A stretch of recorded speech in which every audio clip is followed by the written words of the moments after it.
দাদা বল। একটা কথা ছিল, বল। আমার আগে প্রায় 90 to 95 কিলো ওয়েট ছিল, সেটা থেকে ওয়েট কমে এখন 75 থেকে 76 এর মধ্যে আছে। এর থেকে আমি আরো 4 to 5 কিলো ওয়েট লুজ করতে চাই।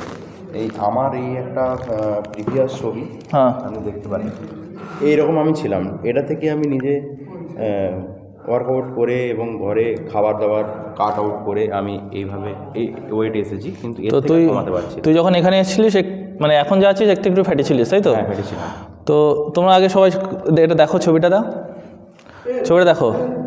আলাউন, সবাই ছবিটা দেখো।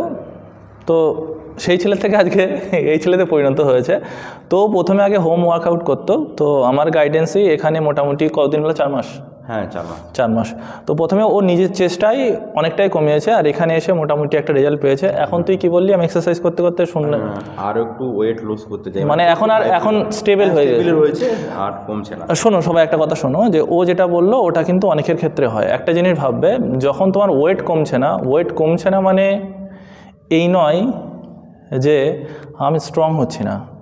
আসলে মাসেলেরও ওয়েট থাকে ঋত্বিক।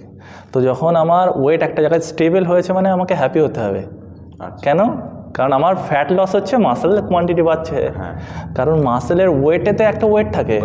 তো তোর যে এখন বডি কন্ডিশন চলে এসছে, এটাতে আর ফ্যাটের জায়গা নেই। তো ফ্যাট যা কমে গিয়েছে, সেই জন্য এখন স্টেবল আছে। তো যারা তোদের সবারকেই বলি, যারা তোর মতো এরকম চিন্তাভাবনায় আছে যে একটা জায়গায় তোর একটা এরকম শেপে যারা আছে, তারা আমি মনে করে যে আমার ওয়েট কমছে না, আমি এক্সারসাইজ করছি ওয়েট, আর এক্সারসাইজ করে ওয়েট কমবে কেন? জায়গায় চলে এসছে। তো যদি এক্সট্রা ফ্যাট থাকে তাহলে ঠিক আছে, যখন এক্সারসাইজ করবে একটা জায়গায় গিয়ে দেখবে ওয়েট স্টেবল হয়ে যায়। স্টেবল কেন হয়ে যায়? তখন মাসেল গেইন করে, ফ্যাটটা আস্তে আস্তে লস হয়। তো কি হচ্ছে, কিছু কমছে কিছু বাড়ছে, তাহলে এত অ্যাকচুয়ালি সেই ম্যাটার হলে মানে দাঁড়িপাল্লাই আমি এইদিকে কিছু দিচ্ছি, এই দিক থেকে কিছু নিচ্ছি, তো এই দিক থেকে আবার কিছু নিয়ে নিচ্ছি, কিংবা এইদিকে কিছু দিচ্ছি তো এইদিকে কিছু দিয়ে দিচ্ছি। তো সেম ফ্যাক্ট হলো এটাই। তো সবাই এই যে ওর ট্রান্সফরমেশনটা সবাই দেখেছে। তো যারা যারা বাড়িতে থাকে, ফ্যাটি আছে, মনে করে যে আসলে ওয়ার্কআউট করলে কিছু হবে না, তাদের সম্বন্ধে তুই কিছু বলতে চাস ঋত্বিক? বল।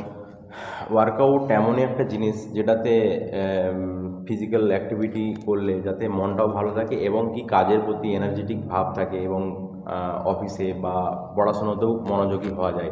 এই ক্ষেত্রে ওয়ার্কআউটটা খুবই জরুরি। আর ফ্যাটি থাকলে নানা রকমের অসুখ বিসুখ আপনার শরীরে বাসা বাঁধতে পারে। তার থেকে আমি ওয়ার্কআউট করে নিজের শরীরকে সুস্থ থাকতে রাখলে, ফ্যাট লসের ক্ষেত্রে এবং ফ্যাট লস করলে ওয়েটটাও কমবে এবং দেখতেও ভালো লাগবে।